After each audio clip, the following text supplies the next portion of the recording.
वस्त्रः पवित्रो वा सर्वाङ्गतोऽपि वा या स्मृत पुंडरीकाक्षं सभायाभ्यां तरः शुचि। त्रिआचमन्यम आचमन कर लीजिए 3 बार। ओम केशवाय नमः पी लीजिए। ओम माधवाय नमः, ओम नारायणाय नमः। नारियल का वो है। हाथ धो लीजिए। हस्तौ वृक्षालनम। दीप प्रज्वलन कर दीजिए। महिला बाल विकास से जो भी आए हैं कन्या पूजन के लिए आप यहाँ पर आ जाएं।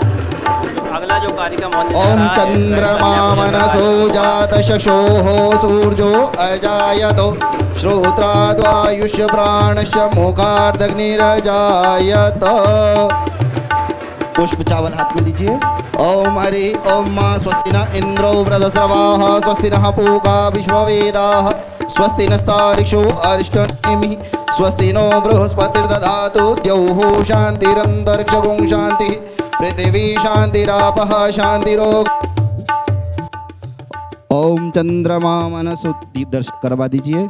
ओम चंद्रमा मनसो जात चक्षुः सूर्यो अजायतो श्रोत्राद्वायुष्य प्राणश्च मुखार्दग्निरजायत। धूपमाग्रापयामि प्रत्यक्ष दीपम दर्शयामि धूपान्ते दीपान्ते च हस्तौ वृक्षालनम। हाथ धो लीजिए। भगवान को नैवेद्य भोग लगा दीजिए। ओम नाभ्या आसीदं तृष्णौर्द्यौः समवर्ततां पद्भ्यां भूमृदिशः श्रोत्रा ददा लोकान् अकल्पयन्। नैवेद्यं समर्पयामि। नैवेद्यान्ते आचमनीयं जलं समर्पयामि। प्रार्थना पूर्वकं नमस्कारान् समर्पयामि। मुखवासार्थे लालवंगं समर्पयामि। जत्पुरुषेण विका देवा जगमदन वदो वसंतो से आसीदाज्यं प्रीतमय नमः शरद्भवे ओम भगवते साम सदा शिवाय नमः। कलश पूजन कर दीजिए। एक पुष्प में रोली चावल लगा लीजिए।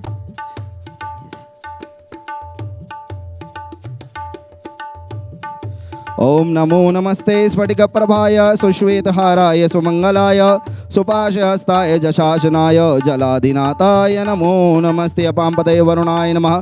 पंचोपचारैः पूजयामि। लौंग इलायची का अर्पण कर दीजिए।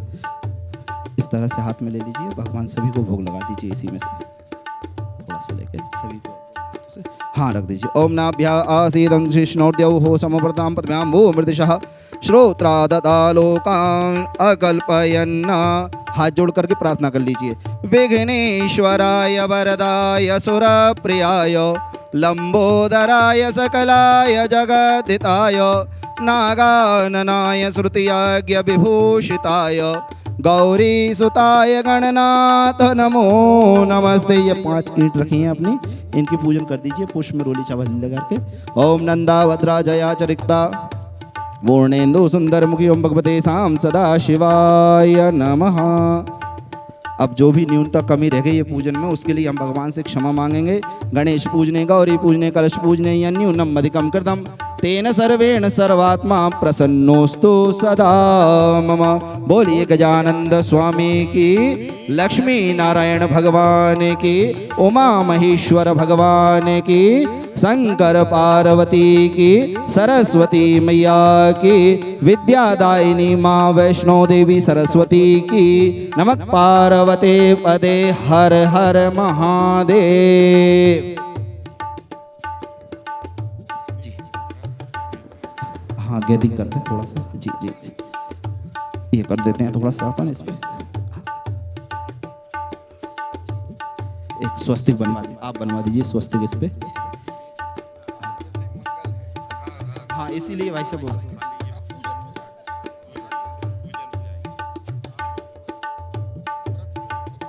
जी।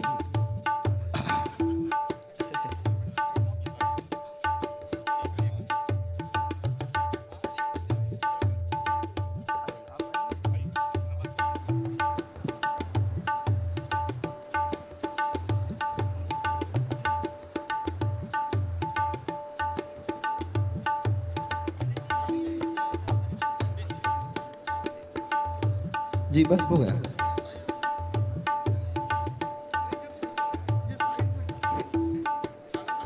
आशा सुराशी भवदंगवल्ली भाषैवदासी कृतदोग्धसिन्धुं मन्दस्मितैर्निन्दितशारदेन्दुर् विद्याप्रदायिनी सरस्वती नौमि नित्यं रविरुद्रपितामह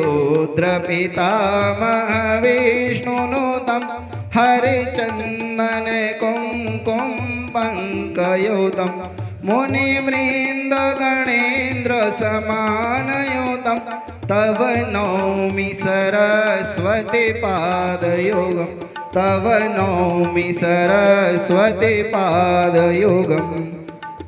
जिला पंचायत अध्यक्ष महोदया राम कुमार नौरंग गुर्जर जी, जनपद पंचायत की अध्यक्ष महोदया लता देवी कुबेर सिंह जी गुर्जर, कन्या पूजन के लिए सभी अतिथि।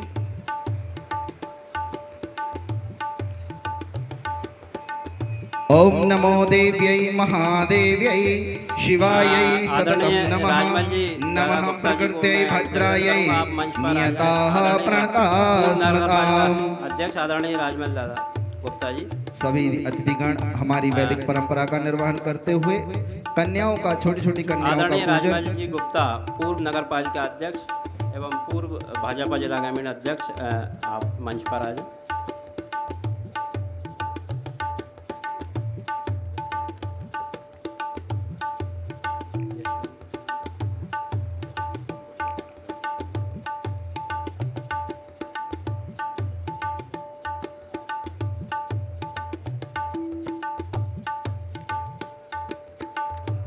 या देवी सर्वभूतेषु कन्या रूपेण संस्था नमस्तस्यै नमस्तस्यै नमस्तस्यै नमो नमः।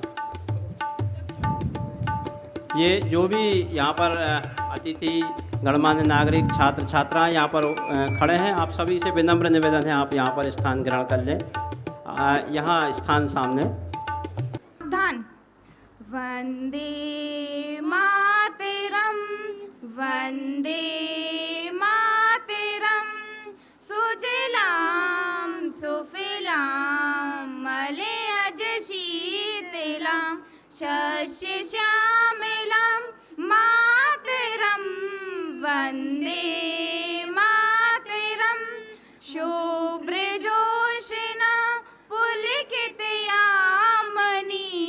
फुल्लकुसुमित द्रुमदल शोभिनीं सुहासिनीं सुमधुरभाषिणीं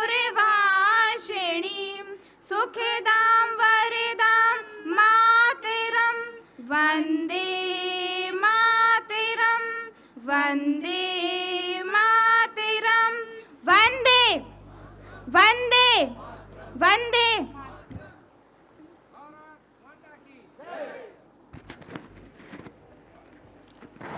अब मैं अतिथियों से निवेदन करूंगा, जो विद्यालय के छात्र बैंड पार्टी के हैं वो गार्ड ऑफ ऑनर दे रहे हैं। आप 2 मिनट के लिए स्थान पर खड़े हो जाएं। Band party.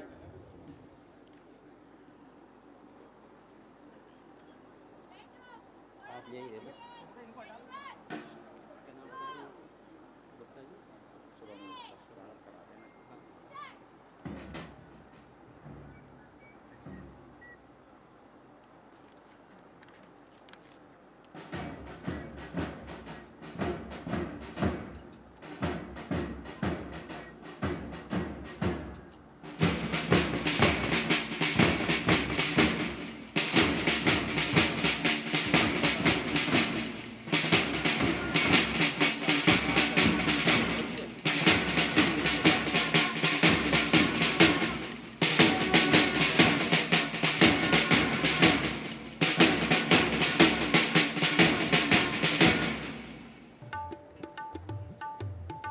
धन्यवाद। वार्ड के पार्षद महोदय रणधीर सिंह जी राजपूत, आप मंच पर आ जाएं।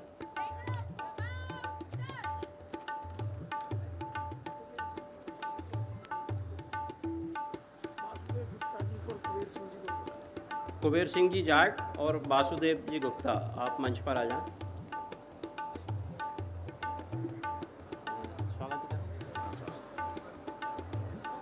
गार्ड ऑफ ऑनर के पश्चात यहाँ पर स्वागत की बेला का आदेश हुआ है। मैं सर्वप्रथम हमारे मध्य प्रदेश शासन के स्कूल शिक्षा मंत्री माननीय श्री इंदर सिंह जी परमार के स्वागत के लिए आमंत्रित करता हूँ। बैरसिया विधानसभा क्षेत्र के सम्माननीय विधायक महोदय श्री विष्णु जी खत्री, जोरदार ताली बजाकर आप स्वागत करें। स्वागत करते हुए अब मैं आदरणीय श्री विष्णु जी खत्री जी विधायक महोदय के स्वागत के लिए आमंत्रित करता हूं। जेडी महोदय श्री अरविंद जी चोरगड़े जी, आप यहाँ पर आएँ और आदरणीय विधायक महोदय जी का स्वागत करें।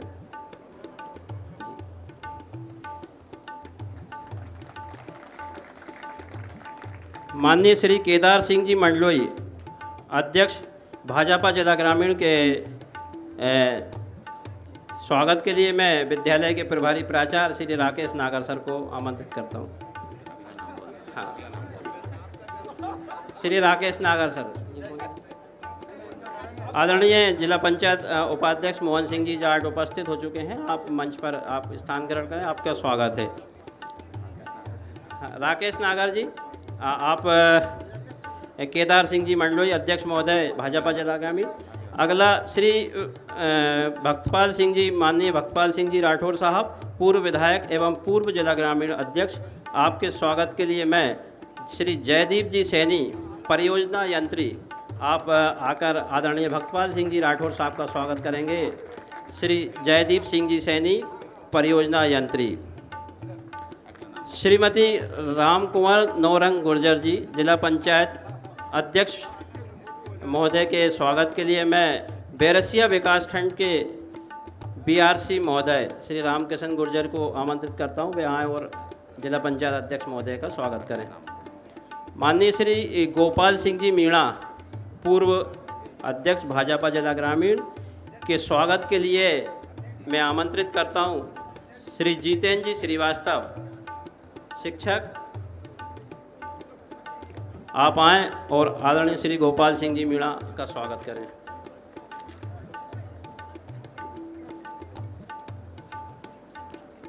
आदरणीय श्री राजमल जी गुप्ता, पूर्व अध्यक्ष नगरपालिका एवं भाजपा जिला ग्रामीण के अध्यक्ष, आपके स्वागत के लिए मैं आमंत्रित करता हूं श्री नूरिलेन सर को। आप आएँ और आप स्वागत करें आदरणीय राजमल गुप्ता सर दादा का। गोविंद राम जी ऐसे नहीं है? हाँ जी,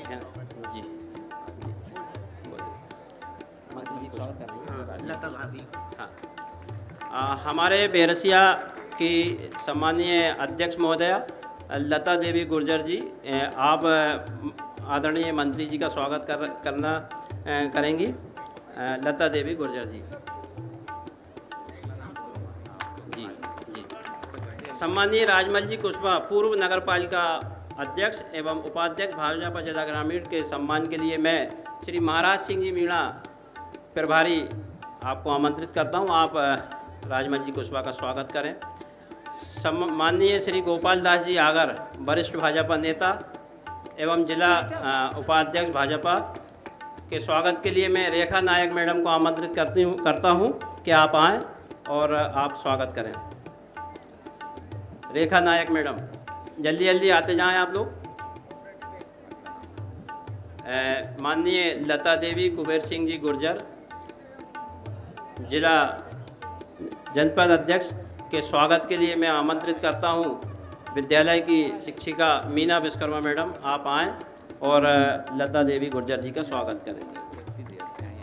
जल्दी आइए आप लोग। गोपाल दास हो गया, गोपाल दास आगर जी का कर दिए आप। गोपाल दास जी आगर, वरिष्ठ भाजपा नेता एवं उपाध्यक्ष भाजपा जिला ग्रामीण। मीना मैडम,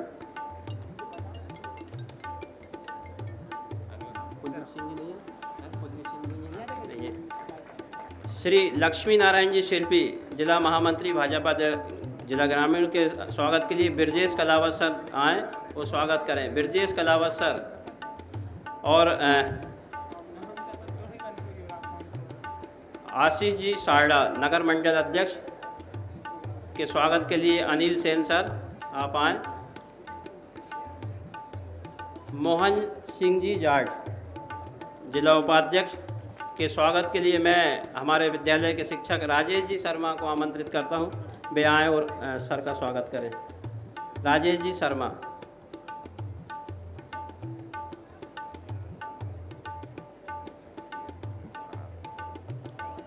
जी आ गए हैं राजेश शर्मा जी। वरिष्ठ भाजपा नेता आदरणीय रमेश जी शर्मा के स्वागत के लिए मैं आमंत्रित करता हूं।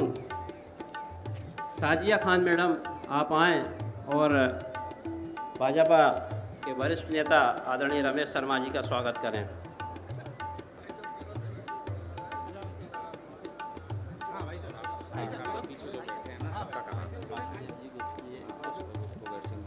कुबेर सिंह जी जाट के स्वागत के लिए मैं आमंत्रित करता हूं शिक्षिका कीर्ति जैन मैडम को। आप आएँ और कुबेर सिंह जी जाट के स्वागत करें।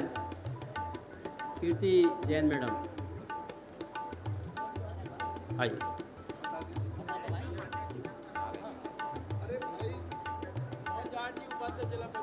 बोल दिया ना, हाँ जाइए आप।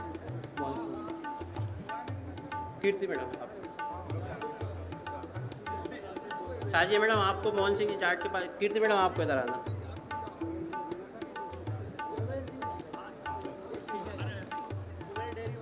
हाँ, वासुदेव जी गुप्ता के स्वागत के लिए मैं आमंत्रित करता हूँ। डॉली साहू मैडम को आप आएँ और वासुदेव जी गुप्ता का स्वागत करें।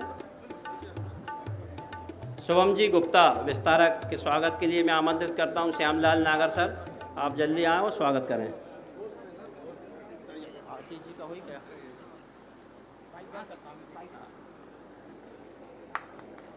जनपद पंचायत के उपाध्यक्ष यशवंत जी के स्वागत के लिए मैं आमंत्रित करता हूँ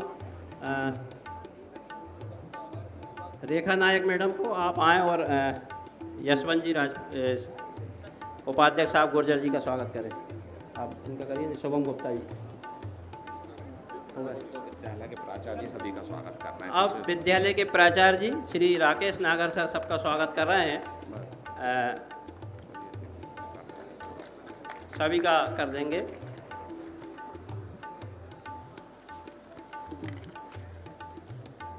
चाहा नहीं मैं सुरवाला के गहनों में गूथा जाऊं, चाहा नहीं मैं प्रेमी माला के बिंद प्यारी को ललचाऊं, चाहा नहीं मैं सम्राटों के सब पर है हरि डाला जाऊं, चाहा नहीं देवों के सिर पर चढ़ूं भाग्य पर इठलाऊं, मुझे तोड़ लेना बनमाली उस पथ पर देना तुम फेंक, मातृभूमि पर शीश चढ़ाने जिस पथ जाएं वीर अनेक, जिस पथ जाएं वीर अनेक। नम्रता शर्मा मैडम के स्वागत के लिए मैं आमंत्रित करता हूं मीना विश्वकर्मा मैडम को। आप महिला, अच्छा मंत्री जी का स्वागत है। मैडम क्षमा मैडम, मैं नम्रता शर्मा मैडम, आप आदरणीय मंत्री जी स्कूल शिक्षा मंत्री इंदर सिंह जी परमार का स्वागत कर रही हैं। तुम वो आए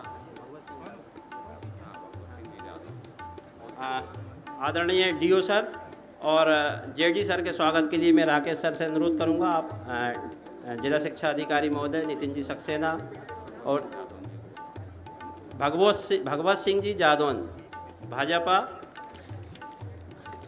शिक्षा प्रकोष्ठ के आप जिला संयोजक हैं। आप आदरणीय शिक्षा मंत्री जी का स्वागत करेंगे भगवत सिंह जी जादौन। और आदरणीय डीओ साहब और जेडी सर, आप मंत्री जी का स्वागत करेंगे। मंच से आदेश हुआ है।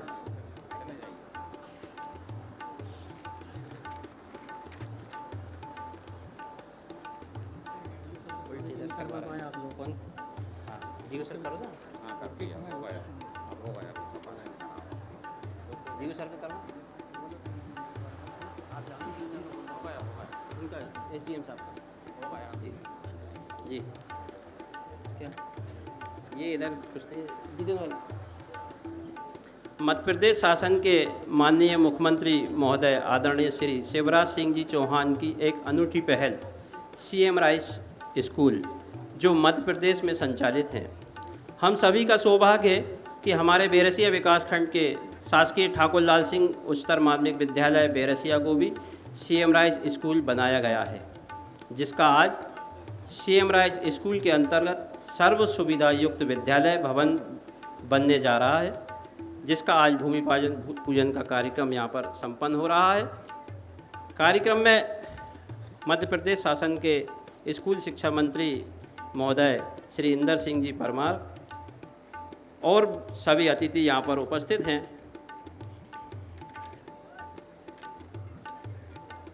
कार्यक्रम की प्रस्तावना के लिए मैं जिनको आमंत्रित कर रहा हूँ उनके लिए 2 पंक्तियों के साथ उन्हें आमंत्रित करूँगा। आओ साथियों नई सीखें नई उमंग को भरते हैं, जो नन्हे को पंख लगाए ऐसे भविष्य को गढ़ते हैं।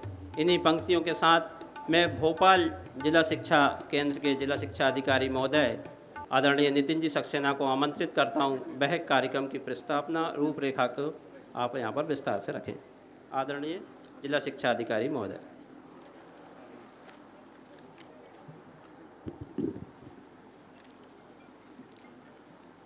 आज सीएम राइज बैरसिया के भूमि पूजन के मुख्य अतिथि परम सम्माननीय आदरणीय स्कूल राज्य शिक्षा मंत्री माननीय श्री इंदर सिंह परमार जी, श्रीमती राम कुंवर गुर्जर जिला पंचायत अध्यक्ष, आदरणीय मोहन सिंह जाट अध्यक्ष जिला शिक्षा समिति एवं सभी सम्मानित अतिथियों का शासकीय ठाकुर लाल सिंह उच्चतर माध्यमिक विद्यालय के भूमि पूजन के शुभ अवसर पर हार्दिक अभिनंदन करता हूं। भोपाल के बैरसिया अंचल में शासकीय ठाकुर लाल सिंह उच्चतर माध्यमिक विद्यालय के भूमि पूजन समारोह के इस विशेष अवसर पर आज आपके सामने खड़ा होना एक सम्मान की बात है।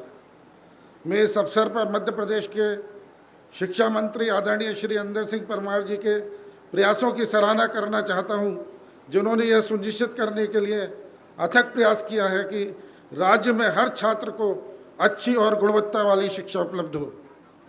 उनके नेतृत्व में मध्य प्रदेश की शिक्षा व्यवस्था में बड़ा बदलाव आया है। शिक्षा पर सरकार के प्रयासों के परिणाम स्वरूप राज्य भर में कई स्कूलों सीएम राइज विद्यालयों की स्थापना हुई है।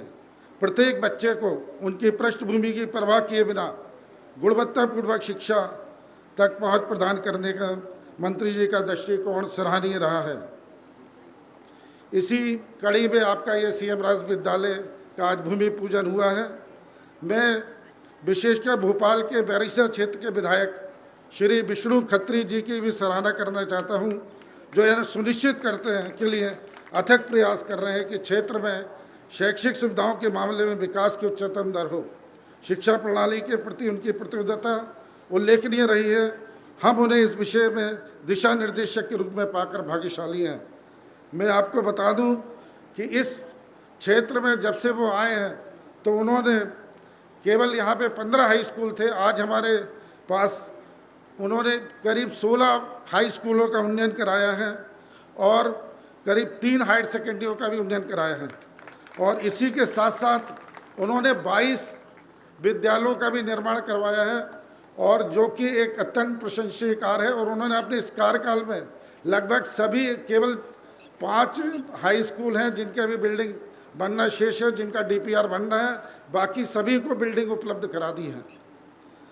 अंत में मैं उन सभी अन्य अतिथियों का स्वागत करना चाहूँगा जो हमारे साथ बैरसिया क्षेत्र के नए शासकीय ठाकुर लाल सिंह उच्चतर माध्यमिक विद्यालय के भूमि पूजन समारोह में शामिल हुए हैं। आपकी उपस्थिति इस बात का प्रमाण है कि हम सभी शिक्षा को कितना महत्व देते हैं और हमारे देश के भविष्य को आकार देने में इसकी क्या भूमिका है।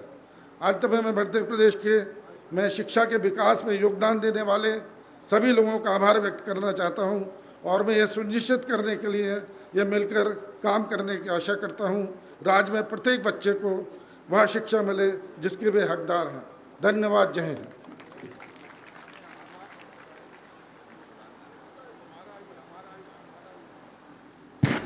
धन्यवाद आदरणीय जिला शिक्षा अधिकारी महोदय। तन समर्पित मन समर्पित और यह जीवन समर्पित, चाहता हूँ मेरे देश की धरती तुझे कुछ और भी दूँ। इन पंक्तियों के साथ मैं आमंत्रित करना चाहता हूँ हमारे बैरसिया विधानसभा क्षेत्र के सम्मानीय विधायक महोदय श्री विष्णु जी खत्री। आप आएँ और हम सबका मार्गदर्शन करें। विष्णु जी खत्री।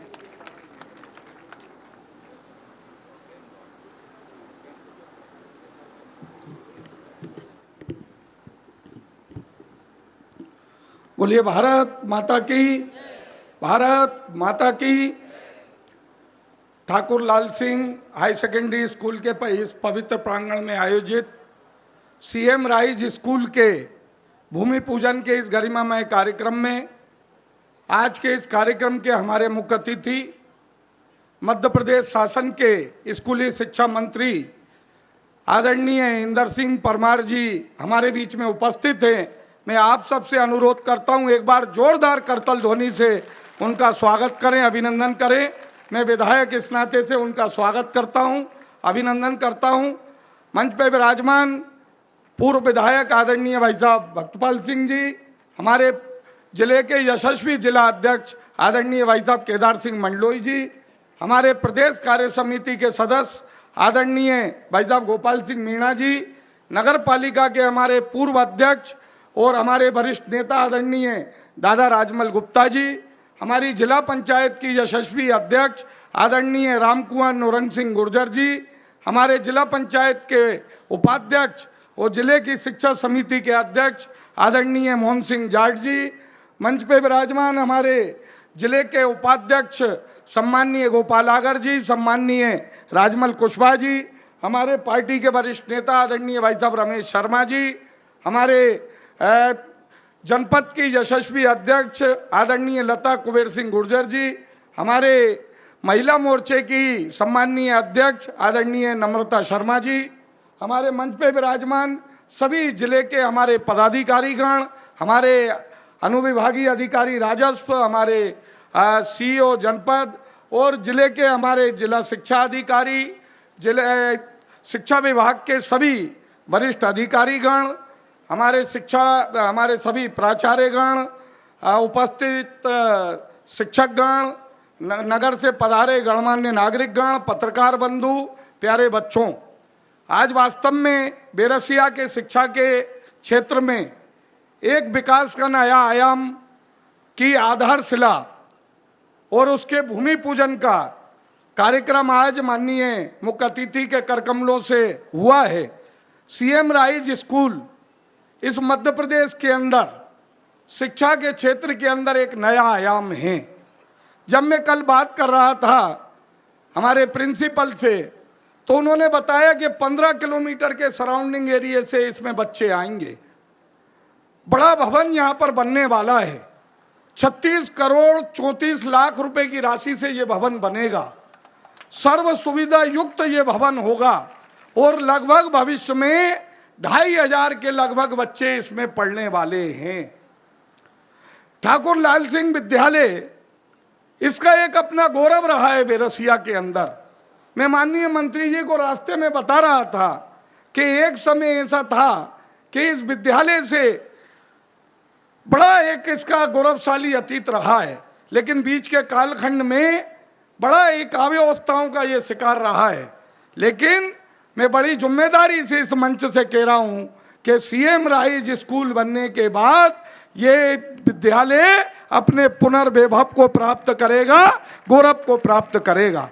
मित्रों, हम सब जानते हैं भारत यदि दुनिया के अंदर पहचाना जाता है तो अपने ज्ञान के कारण पहचाना जाता है। आज भी जब हम बात करते हैं कि हम भारत को शक्तिशाली भारत बनाएंगे, समृद्धशाली भारत बनाएंगे, तो उसमें एक बात अंतर्निहित होती है कि हम भारत को विश्व गुरु बनाएंगे। गुरु का अर्थ होता है ज्ञान, और ज्ञान का मतलब है शिक्षा। और यदि भारत पहचाना भी जाता है दुनिया के अंदर तो अपने ज्ञान विज्ञान के कारण पहचाना जाता है मित्रों। और आज हम देख रहे हैं, चाहे वो G20 देशों की अध्यक्षता के रूप में हो या ग्लोबल वार्मिंग और अन्य विषयों पे अंदर दुनिया को ज्ञान देने का विषय हो, भारत बाखूबी देश के प्रधानमंत्री नरेंद्र मोदी जी के नेतृत्व में दुनिया के मानचित्र पे अपनी भूमिका निभा रहा है। और हम देख रहे हैं मध्य प्रदेश में माननीय मुख्यमंत्री शिवराज सिंह जी के नेतृत्व में, माननीय स्कूली शिक्षा मंत्री इंदर सिंह परमार जी के नेतृत्व में शिक्षा के क्षेत्र में नए नए प्रयोग हो रहे हैं। आने वाले समय में जो हमारी जो नई शिक्षा नीति है, ये नई शिक्षा नीति समाज के अंदर एक परिवर्तन का काम करने वाली है मित्रों। स्किल डेवलपमेंट जैसे महत्वपूर्ण विषय को उसके अंदर समाहित किया गया है। ताकि हमारा आने वाले समय में हमारा युवा रोजगार मांगने वाला नहीं, रोजगार देने वाला बने। और उसके लिए भी लगातार प्रयत्न चल रहे हैं। ये प्रयत्न धीरे धीरे अपना आकार लेंगे, साकार रूप लेंगे। और विधायक इस नाते से मेरी लगातार कोशिश रहती है। अभी जिला शिक्षा अधिकारी बता रहे थे कि बेरसिया विधानसभा के अंदर 2014 के पहले केवल 9 हाई स्कूल थे, केवल 9। मैं अपने कार्यकाल में 16 हाई स्कूल इस बेरसिया के अंदर लेकर आए हैं। और माननीय मुख्यमंत्री जी के आशीर्वाद से, माननीय मंत्री जी के आशीर्वाद से इसके अंदर 11 स्थानों पर भवन बने हैं, लगभग 1-1 करोड़ रुपए की राशि से।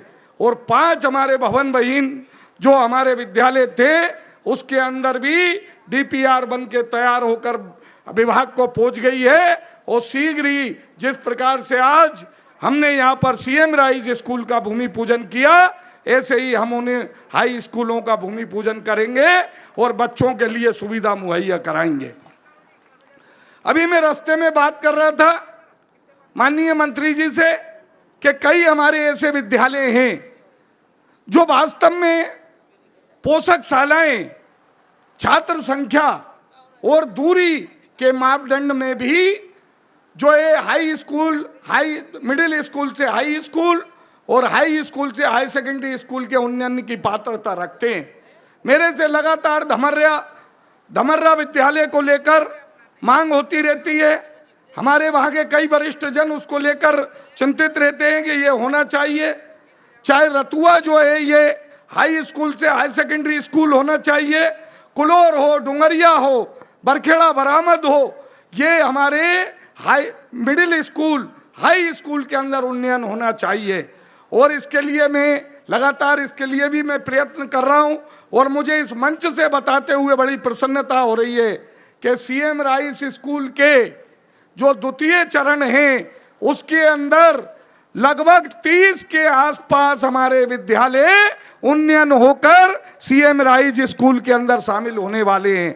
और उसमें ये सारे नाम उसमें शामिल होंगे। मित्रों, बेरसिया आने वाले समय में शिक्षा के क्षेत्र के अंदर पहचाना जाए, जैसे बेरसिया आज कृषि के लिए पहचाना जाता है, हमारे अन्नदाता किसान भाइयों के उत्पादों के लिए पहचाना जाता है, वैसे बेरसिया एजुकेशन का हब बने, इसके लिए हम लगातार प्रयत्न कर रहे हैं।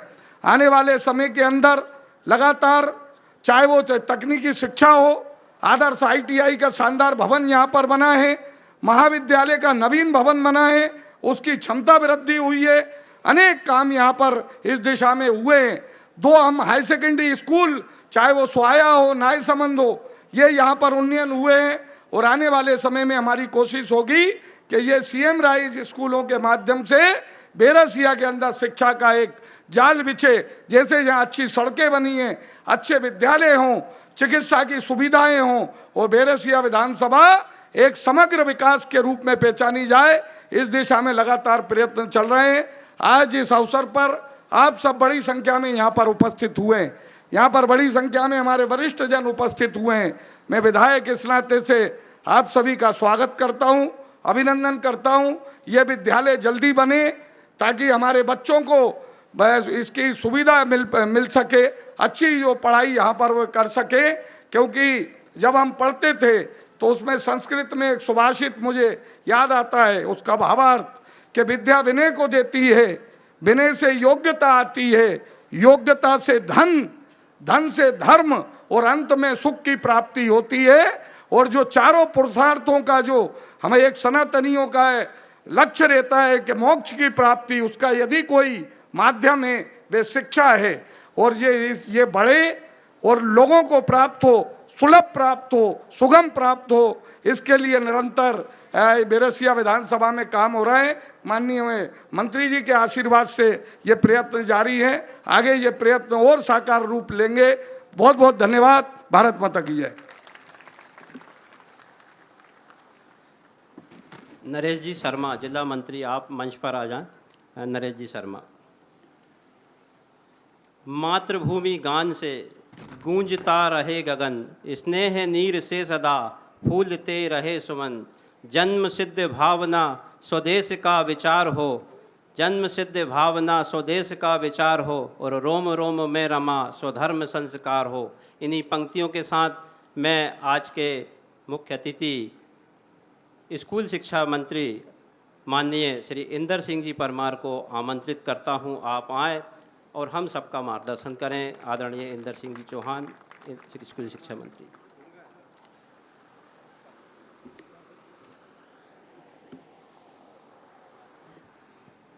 भारत माता की, भारत माता की। आज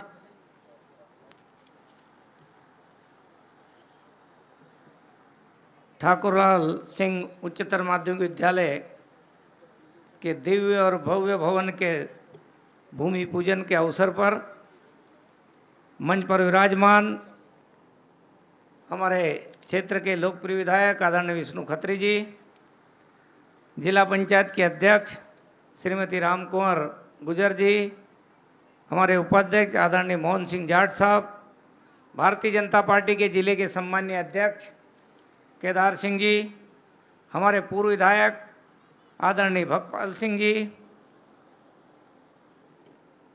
हमारे जनपद के अध्यक्ष श्रीमती लता कुबेर सिंह जी, सम्मानीय राजमल गुप्ता जी, सम्मानीय गोपाल सिंह जी मीना जी, सम्मानीय गोपाल सिंह जी आगर जी, सम्मानीय राजमल जी कुशवाहा, सम्मानीय लक्ष्मीनारायण जी शिल्पी, शुभम जी गुप्ता, वासुदेव जी गुप्ता, कुबेर सिंह जी जाट, आशीष सारड़ा जी, श्रीमती कांता जसवंत सिंह, नर्मदा शर्मा जी, रणधीर सिंह जी, रमेश जी शर्मा जी, हमारे जेडी अरविंद चौरगड़े जी, डीओ नितिन सक्सेना जी, यहाँ के एसडीओ आदित्य जैन जी, उपस्थित सभी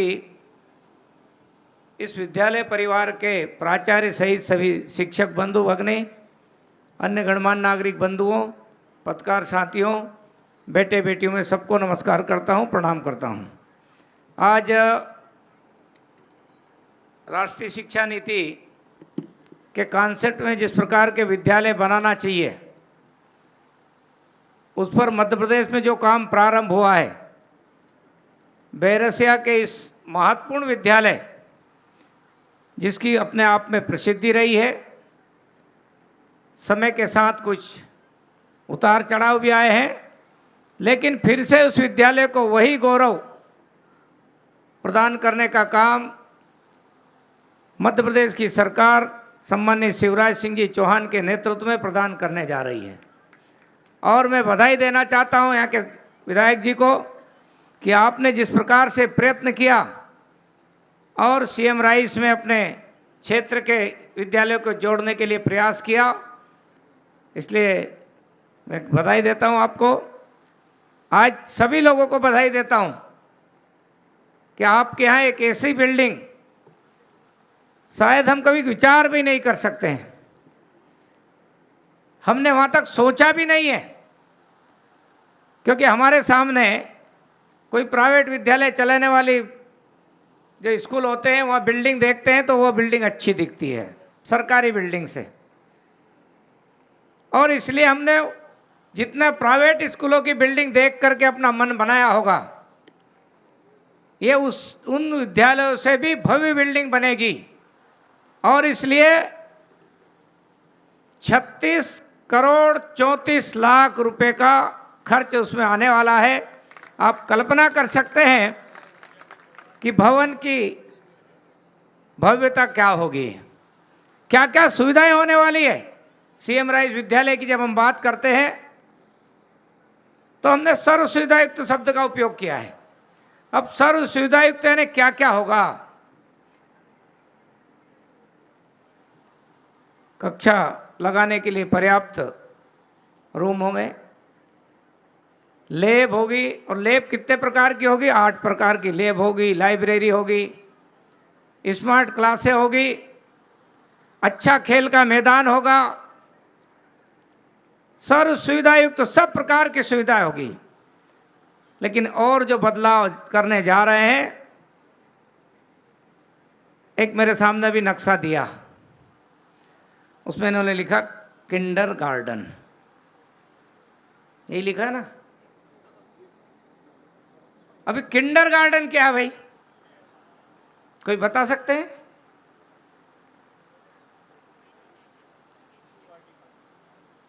लोग कहते आए KG1 KG2, ये KG का पूरा नाम है किंडरगार्टन।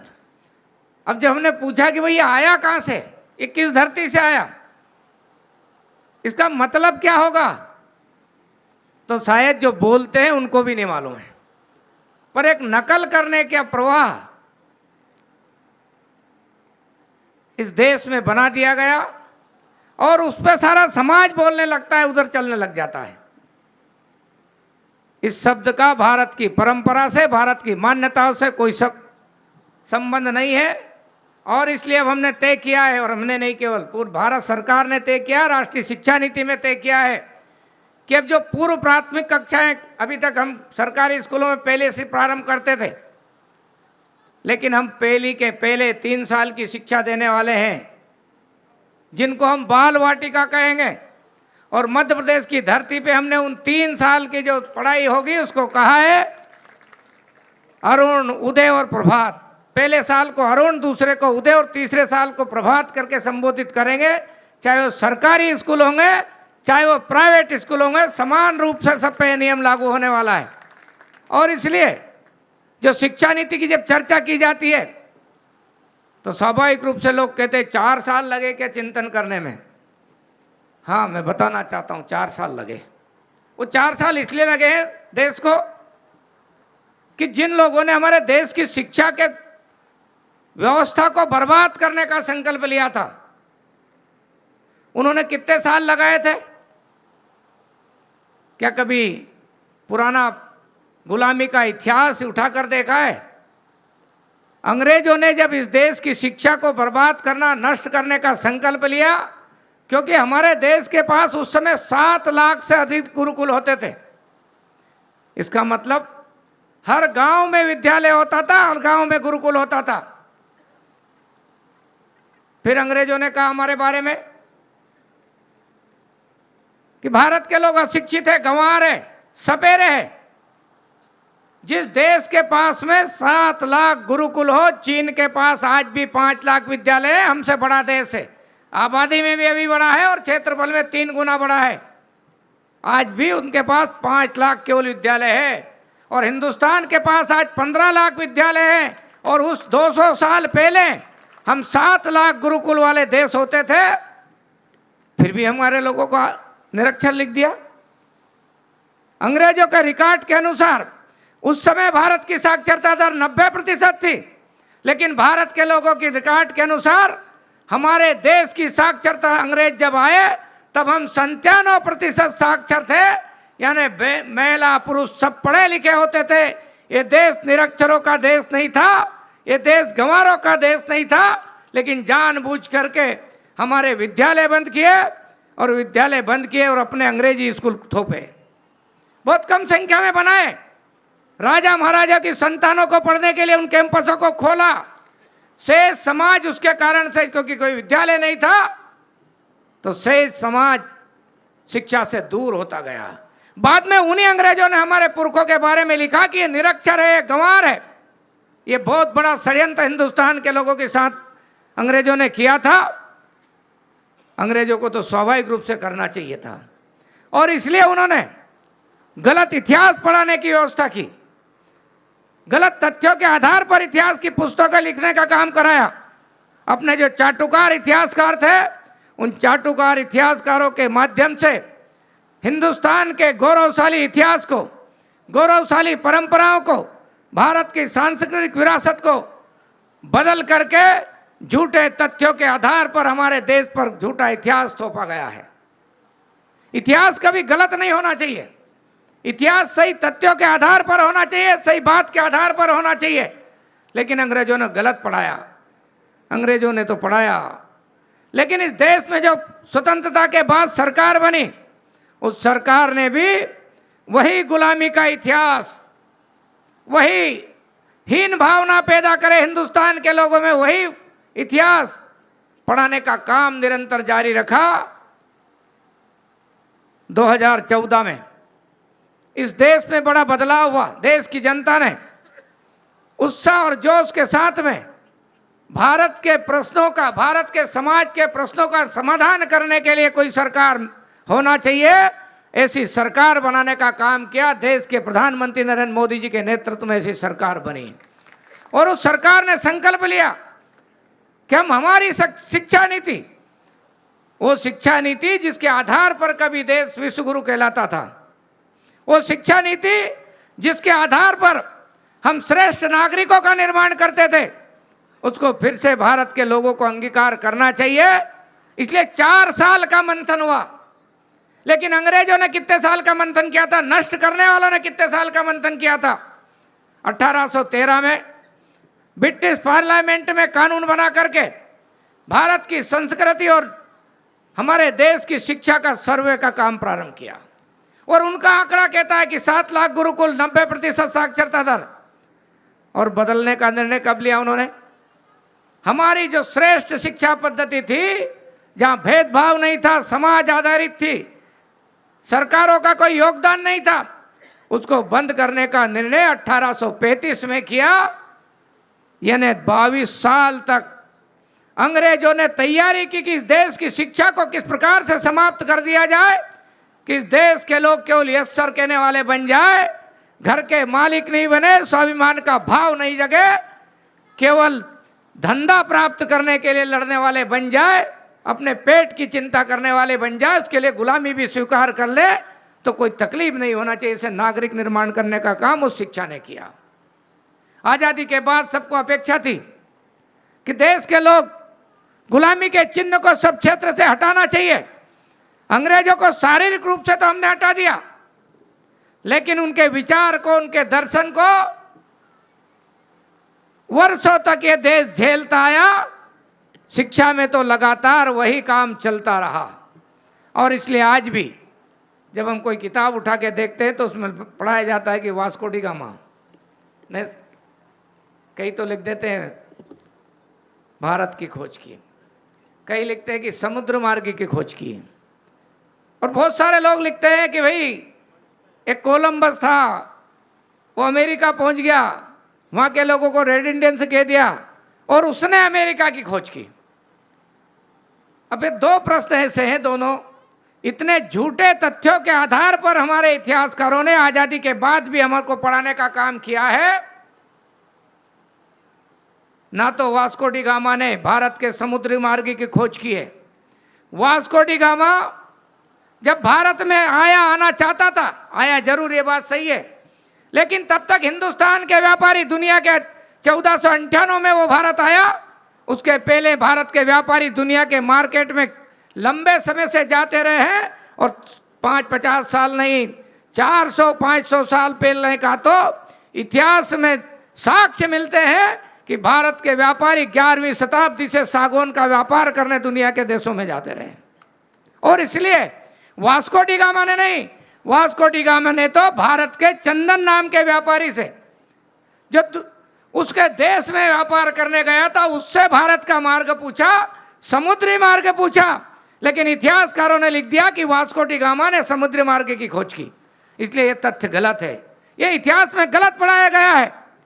दूसरा, कोलंबस के बारे में 1492 में अमेरिका में गया कोलंबस, आना तो चाहता था कोलंबस भारत, भटक गया तो अमेरिका में पहुंच गया। पहुंचा तो उसने देखा कि वहाँ का जो समाज है वो समाज भारत के जैसा है, भारत के जैसा प्रकृति पूजक है, यहाँ के लोगों से मिलता जुलता है, इसलिए उसने रेड इंडियन से कह दिया। 1492 में जाने वाले व्यक्ति का उल्लेख भारत के विद्यार्थियों को पढ़ाया जाता है, लेकिन 1127 में भारत के लोग अमेरिका में सूर्य मंदिर का निर्माण करके आते हैं और दिव्य भव्य 5 एकड़ में सूर्य मंदिर का निर्माण करके आ जाते हैं। भारत के उन इतिहासकारों को या विदेशी इतिहासकारों को भारत का यह प्रमाण नहीं मिला कि भारत के लोग 1127 यानी 11वीं शताब्दी में व्यापार करने अमेरिका की धरती पर जाते रहे हैं। अब यदि पढ़ाना ही था भारत के लोगों को तो कोलंबस का इतिहास भारत में पढ़ाने की जरूरत नहीं, पढ़ाना था तो पढ़ाते कि भारत के व्यापारी 1127 में दिव्य भव्य सूर्य मंदिर का निर्माण उस धरती पर किया है। यानी अमेरिका की खोज यदि लिखना थी तो भारत के खाते में लिखना चाहिए थी। दुर्भाग्य से गलत तथ्य इस देश के विद्यार्थियों को पढ़ाते आए। और इसलिए राष्ट्रीय शिक्षा नीति फिर से भारत के गौरवशाली इतिहास, भारत के शौर्य का, पराक्रम के इतिहास को हम पढ़ाना जा रहे हैं, हम बदलने जा रहे हैं, यानी सही इतिहास करने जा रहे हैं। और महान भी उसको लिखा जाएगा जिसने धरती के लिए लड़ाई लड़ी है, मातृभूमि के लिए लड़ाई है। कोई विदेशी आक्रांता, कोई हमलावर अब इतिहास की पुस्तकों में महान नहीं लिखा जाएगा। झूठे तथ्यों के आधार पर महान लिखने की जो परंपरा रही है, क्योंकि कांग्रेस की सरकारों ने सही इतिहास करने का साहस नहीं जुटाया, सही इतिहास लिखने का साहस नहीं जुटाया। लेकिन भारत ने, देश के प्रधानमंत्री नरेंद्र मोदी जी के नेतृत्व में अपने इतिहास को सही अर्थों में बच्चों के तक पहुंचाने का काम हम राष्ट्रीय शिक्षा नीति के माध्यम से करने जा रहे हैं। और इसलिए शिक्षा के क्षेत्र में जो अमूलचूल परिवर्तन हो रहे हैं, आप देखेंगे जिस प्रकार से मेघालय ने शिक्षा पद्धति तैयार करके दी थी, वो आज तक चलती आई थी।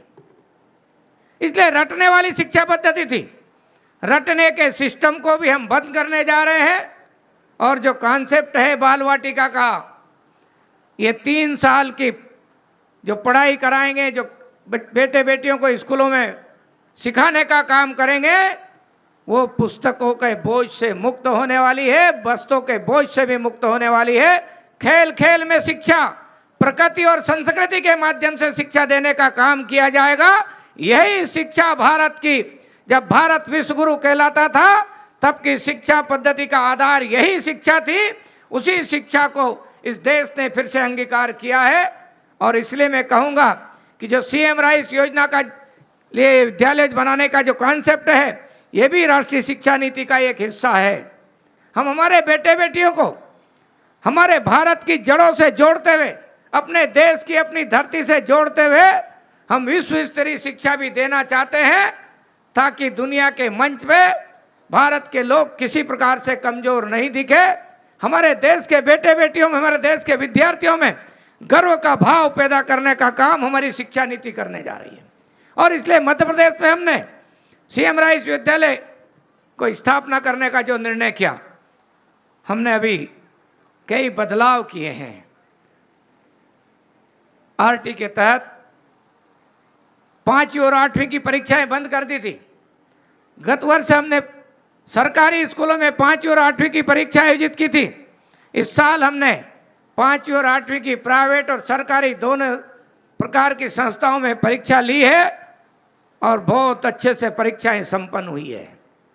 हम गुणवत्तापूर्ण शिक्षा देना चाहते हैं। राष्ट्रीय शिक्षा नीति भी कहती है कि समय समय पर बच्चों का समग्र मूल्यांकन होना चाहिए, मूल्यांकन से पीछे हटना नहीं चाहिए। और परीक्षा पद्धति में भी बदलाव करने का काम मध्य प्रदेश में चल रहा है। हमने और कुछ तय किया है कि अब हमारे जितने शिक्षकों की आवश्यकता है मध्य प्रदेश में, हम लगातार भर्ती करने जा रहे हैं। इन 2 सालों में 42,800 से ज़्यादा शिक्षकों की नियुक्ति के आदेश जारी कर दिए हैं और 20,000 शिक्षकों की भर्ती का काम अभी चल रहा है। हम अगस्त और सितंबर तक वो भी प्रक्रिया पूरी कर लेंगे, यानी अक्टूबर के महीने में उनकी नियुक्ति के जारी हो जाएंगे। जब हम शिक्षा के में शिक्षकों की बात करते हैं, विद्यालयों में शिक्षकों की बात करते हैं, कमी की बात करते हैं, बहुत सारे लोगों को आंकड़ा नहीं मालूम है। 20 जिले ऐसे हमारे जहाँ पर जितने पद स्वीकृत है उससे ज़्यादा शिक्षक हमारे काम कर रहे हैं, प्राथमिक शिक्षक। और कई जिले ऐसे थे जहाँ पर 1700-1800 पद खाली थे एक जिले में। भी हमने बड़ी संख्या में उन जिलों में पद भरने का काम किया है। मैं आप सबसे एक प्रार्थना करना चाहता हूँ कि हमने शिक्षक को केवल रोजगार लेने वाला नहीं माना है। शिक्षक हमारे देश की परंपरा में गुरु के स्थान पर स्थापित होना चाहिए और गुरु यानी जो श्रेष्ठ नागरिक का निर्माण कर सके। इसलिए शिक्षा के क्षेत्र का चयन करने वाले मेरे साथी ये तय करे कि मैं शिक्षक क्यों बनना चाहता हूं। क्या केवल रोजगार के लिए शिक्षक बनना चाहता हूं? यदि वो ये सोचता है तो हमारे देश की शिक्षा व्यवस्था के साथ न्याय नहीं करेगा। उसको विचार करना पड़ेगा कि मैं देश के लिए काम करना चाहता हूं, समाज के लिए काम करना चाहता हूं और अपने देश के लोगों के जीवन में बदलाव करना चाहता हूं, इसलिए मैं शिक्षक बनने जा रहा हूं। ये बदलाव का क्रम भारत में चल रहा है। हम जानते हैं कि समाज में शिक्षक को फिर से वही सम्मान मिलने, आज हम जब मंच पर बैठते हैं तो बड़े बड़े नेता, बड़े बड़े अफसर, बड़े बड़े उद्योगपति रहते हैं। हमारे शिक्षक ये सोचते हैं कि ये बहुत बड़े आदमी हैं। हमारे शिक्षक सोचते हैं कि आईएएस हो गए तो बड़े आदमी हैं, क्योंकि वो कलेक्टर बनता है, वो चीफ सेक्रेटरी बनता है, तो लोगों को लगता है कि बड़ा तो चीफ सेक्रेटरी है, लोगों को लगता है कि बड़ा तो कलेक्टर है। लेकिन मैं आपको इस विश्वास के साथ कहता हूं कि भारत की परंपरा में शिक्षक का कद बड़ा है, चीफ सेक्रेटरी का भी बड़ा नहीं है और कलेक्टर का भी बड़ा नहीं है। और उसमें ले 3 काम करने होंगे भारत को, अपने देश के लोगों को। सरकार के सामने कुछ इश्यूज होते हैं शिक्षकों के, उन इशू को हल करने का काम सरकार की जवाबदारी है। दूसरा काम है समाज का। समाज के लोग अपने शिक्षक को सम्मान के साथ देखें, उसको फिर से समाज में स्थापित करने का काम हम सबको करना पड़ेगा। इसको आंदोलन के रूप में चलाने की जरूरत है। लेकिन तीसरा पक्ष स्वयं शिक्षक है।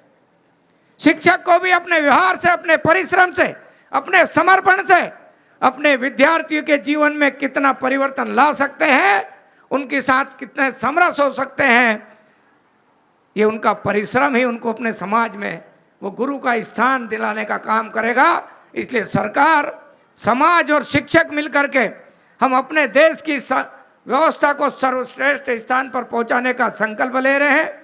मैं समझता हूं इस प्रकार की शिक्षा व्यवस्था जब देश में बनेगी, खड़ी होगी, तो आने वाले 2047 में हमारे देश के प्रधानमंत्री ने देश के लोगों में एक संकल्प जागृत किया है। और संकल्प जागृत इस रूप में किया है कि आज़ादी का अमृत महोत्सव हमने इस साल को मनाया, और आज़ादी के अमृत महोत्सव तक देश ने कई क्षेत्रों में प्रगति की है। लेकिन 2047 तक भारत कैसा होगा? शायद आपको ऐसा लगता होगा कि कोई एक सरकार 25 साल पहले का एजेंडा तय करने वाली हो सकती है क्या? हाँ, जिसको देश की चिंता होगी, जिसको राष्ट्र की चिंता होगी, वो 25 साल नहीं 100 साल बाद का देश कैसा होगा उसको विचार करके निर्माण करने का काम प्रारंभ करते हैं। आज मोदी जी के नेतृत्व में भारत ने सभी क्षेत्र में, एनर्जी के क्षेत्र में, कृषि के क्षेत्र में और शिक्षा के क्षेत्र में और स्वास्थ्य के क्षेत्र में जो कदम बढ़ाए हैं, आत्मनिर्भर भारत कैसे बने, आत्मनिर्भर देश कैसे बने, हमारे देश के लोगों में आत्मसम्मान का भाव कैसा खड़ा हम कर सकते हैं, कैसे पैदा कर सकते हैं, उसके लिए एक माहौल बनाने का काम प्रारंभ किया है। और जब 2047 का भारत कैसा होगा, तो 2047 का भारत शिक्षा के क्षेत्र में विश्व गुरु भारत होगा। हो सकता है हम में से बहुत सारे लोग नहीं रहे, मेरी भी गारंटी नहीं है, लेकिन जो छोटे हैं वो लिख कर रख ले, 2047 तक भारत विश्व गुरु बनेगा।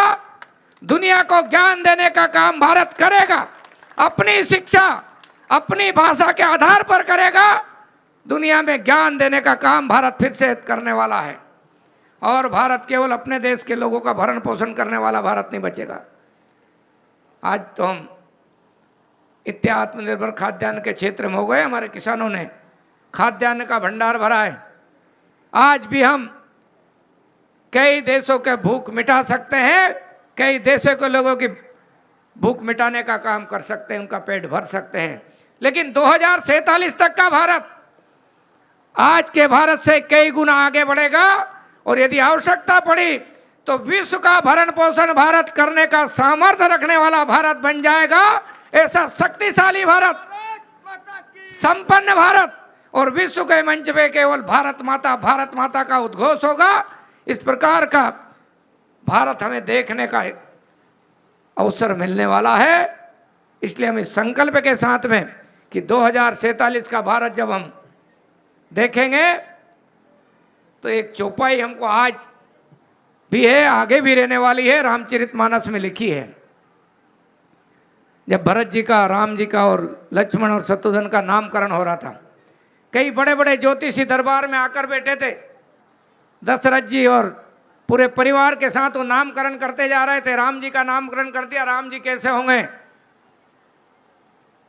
जब भरत जी का नामकरण किया तो तुलसीदास जी महाराज बड़ी एक चौपाई में वर्णन करते हैं, सब लोग पढ़ते हैं रामायण इसलिए मैं उल्लेख कर रहा हूं। विश्व भरण पोषण कर जो ही ताकर नाम भरत सोई। भरत जी ने कि भविष्यवाणी थी जन्म के समय, बाद में उन्होंने विश्व का भरण पोषण किया था। तो हम भारत के लोग उस चौपाई को प्रेरणा मानते हुए 2047 में विश्व का भरण पोषण करने का सामर्थ्य रख सकते हैं या नहीं रख सकते हैं? हम रख सकते हैं। इस विश्वास के साथ हमको काम करना होगा। देश के हर नागरिक का, चाहे वो किसी भी क्षेत्र में काम करता हो, उसका अपना दायित्व है। और दायित्व बोध के साथ में यदि हम आगे बढ़ेंगे, सब अपने अपने कर्म पथ पर बढ़ते हुए हमारे सामने ये धरती, ये देश, यहाँ का समाज, हमारे लोगों के जीवन में बदलाव कैसे हो, परिवर्तन कैसे हो, हमारे लोगों में जो विषमता है, हमारे देश के समाज में विषमता है, वो विषमता कैसे समाप्त हो। हर व्यक्ति उस विषमता को समाप्त करने के लिए, हमारे देश के नागरिकों के जीवन में बदलाव लाने के लिए, जिस प्रकार से देश के प्रधानमंत्री के नेतृत्व में जो योजनाएं हमने प्रारंभ की है, गरीब के जीवन में बदलाव लाना, परिवर्तन लाना, हमारे हर व्यक्ति के चेहरे पर मुस्कान लाना, तो सभी क्षेत्र में काम करने की आवश्यकता है। और इसलिए केवल सीमाएं सुरक्षित नहीं, भारत का हर कोना सुरक्षित होगा। और मैं तो एक बात और कहता हूं कि जिस संकल्प के साथ ये देश आगे बढ़ रहा है, मुझे लगता है कि संकल्प वह भी पूरा होगा कि जब हमारे सामने ये देश अखंड भारत के रूप में जिन लोगों ने देश का विभाजन गलत तथ्यों के आधार पर किया था, उनको प्रायश्चित करना पड़ेगा। और हम हमारे पड़ोसी देश को देख रहे हैं कि जब खाद्यान्न का संकट है, उस देश में भी मोदी मोदी के नारे लग रहे हैं। मोदी हमारे देश में होना चाहिए, मोदी हमारे देश में होना चाहिए। और शक्तिशाली भारत कैसा होगा? तो हमने यूक्रेन और रूस का जब युद्ध शुरू हुआ था, हाहाकार मची थी पूरा देश में। लोग कह रहे थे भारत के हमारे विद्यार्थी यूक्रेन में फंसे हैं, उनको लाने की कुछ व्यवस्था सरकार नहीं कर रही है। लेकिन देश के प्रधानमंत्री ने कूटनीति का सहारा लिया और रूस से भी बात की और यूक्रेन से भी बात की। जब भारत के विद्यार्थी तिरंगा हाथ में लेकर निकले, युद्ध रुक जाना चाहिए। और आपने देखा है कि जब तिरंगा भारत के बेटे बेटियों के हाथ में था, दोनों देश की सेनाओं ने युद्ध विराम कर दिया था और भारत के बच्चे भारत की भूमि में सुरक्षित आए थे। लेकिन केवल इतना ही नहीं हुआ है, भारत के तिरंगे ने, जिन देश के लोग भारत के तिरंगे को अपमान करना चाहते हैं, जिस देश के लोग भारत के तिरंगे को जलाने का काम करते हैं, जिस देश के लोग भारत को आतंकवादियों का गढ़ बनाना चाहते हैं, केंद्र बनाना चाहते हैं, जिस देश के लोग भारत को तोड़ना चाहते हैं, उन देश के झंडे ने वहां के बच्चे को सुरक्षित नहीं निकाल सके। उनको भी भारत के तिरंगे का सहारा लेना पड़ा।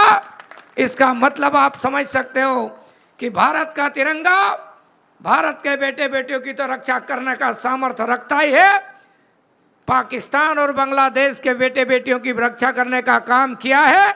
तो आने वाला समय जो होगा वो कैसे भारत का निर्माण होगा, उस ओर इशारा करता है। तो मैं समझता हूँ कि आज के इस दिव्य भव्य जो भवन निर्माण की आधारशिला यहाँ पर रखी गई है, वो हमारे यहाँ के विद्यार्थियों को पढ़ने का अवसर मिलेगा। और जो शहरों तरफ भगने की एक भगदड़ है, पढ़ाई के लिए बड़े बड़े शहरों में जाना, ये भगदड़ बंद होगी। और इसलिए हमने बड़ी संख्या में मध्य प्रदेश में 9,200 से ज़्यादा विद्यालयों को स्थापित करने का निर्णय किया है। 370 स्कूलों को इस साल हमने प्रारंभ कर दिया है।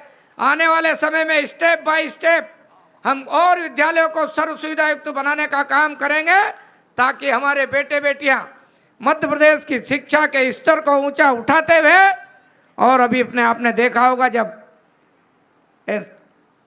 नेशनल अचीवमेंट सर्वे होता, राष्ट्रीय उपलब्धि सर्वे, जब 5-6 साल पहले हुआ था तो हम 17वें नंबर पे थे। और जब 2021 में वही सर्वे हुआ तो हम 5वें पायदान पर आ गए हैं। यानी मध्य प्रदेश ने शिक्षा के क्षेत्र में गुणवत्ता को लेकर बड़ी छलांग लगाई है।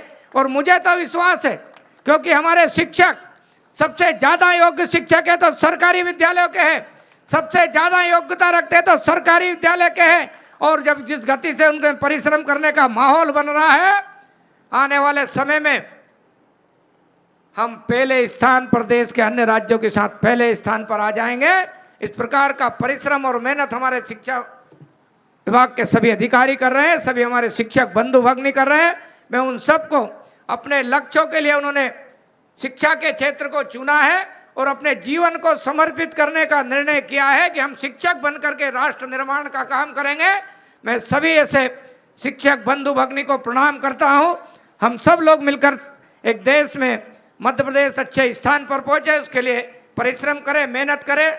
आज मैं जो आने वाले समय में सीएम राइस, क्योंकि हमने एक नीति बना ली है कि भाई अब हम नए किसी स्कूल का उन्नयन नहीं करेंगे। जो केवल सीएम राइस में हम चिन्हित कर रहे हैं, उसमें 8वीं के विद्यालय भी है, उसमें 10वीं के विद्यालय भी है। यदि 10वीं का विद्यालय है और सीएम राइस में और उसका नाम है, तो हम उसी का उन्नयन करेंगे, यानी उसी को 12वीं तक करेंगे। जो 8वीं तक का विद्यालय सीएम राइस में आ रहा है, क्योंकि हमने क्षेत्रफल देखा है, ज़्यादा दूर तो नहीं है स्कूल, उस एक अच्छे बीच के सेंटर में 7-8 किलोमीटर पर एक अच्छा स्कूल स्थापित हो जाए। आने वाले समय में हम काम करने वाले हैं, तो 8वीं के स्कूल का भी हम उसी प्रकार से उन्नयन करेंगे। यानी जो 8वीं का स्कूल है वो स्वतः ही 12वीं तक पहुंचेगा, जो 10वीं का स्कूल है स्वतः ही 12वीं तक पहुंचेगा। और आज मैं आपको, हमारे विधायक जी ने कहा है, यहाँ 2 हाई स्कूल है, हाई स्कूल रतुआ और हाई स्कूल थमर्रा। इन दोनों को हम हायर सेकेंडरी स्कूल में उन्नयन करेंगे। आने वाले समय में यहाँ के विद्यार्थियों को उसका लाभ मिल जाएगा। जय हिंद, जय भारत। धन्यवाद आदरणीय मंत्री महोदय जी।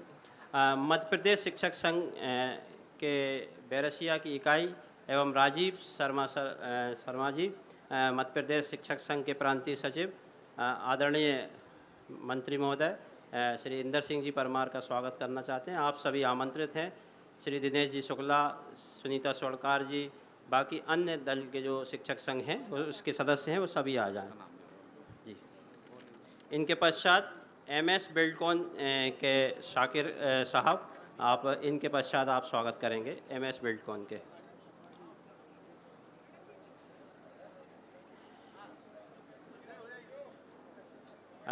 बस मध्य प्रदेश शिक्षक संघ स्वागत कर रहा है, MS बिल्डकॉन। सभी अतिथियों के अल्पाहार की व्यवस्था है, आप अल्पाहार करके ही जावेंगे। मध्य प्रदेश शिक्षक संघ